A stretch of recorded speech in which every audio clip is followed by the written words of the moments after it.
were cut short suddenly. Neighbors would tell me about how a car described to me like it was Harry's always seemed parked in the back alley near my house whenever I was away. Some clothes that weren't mine were in my wardrobe. All signs pointed to her cheating.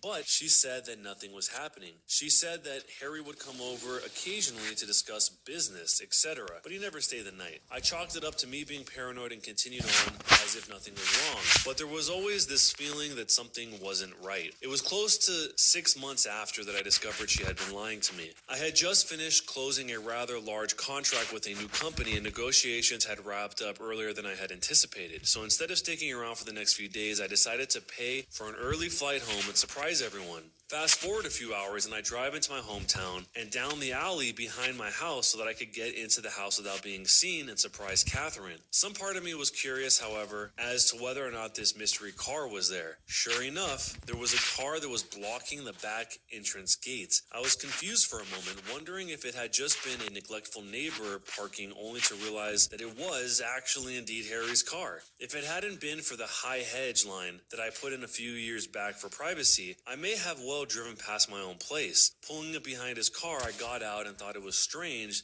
that he was there so late, as she claimed that he always had left by now. As I approached the back of the house, I saw something that made my stomach drop. In my kitchen, Catherine and Harry were going at it hammer and tong. I froze. Time stopped. There was my close friend doing it on my kitchen bench with my girlfriend. I didn't know what to do. So many questions were running through my head. Was this real or was I dreaming? Why were they doing it in my house? Feeling defeated, I turned and left without them seeing me. I sat in my car for what felt like an eternity. I was crying hard, but the sadness quickly turned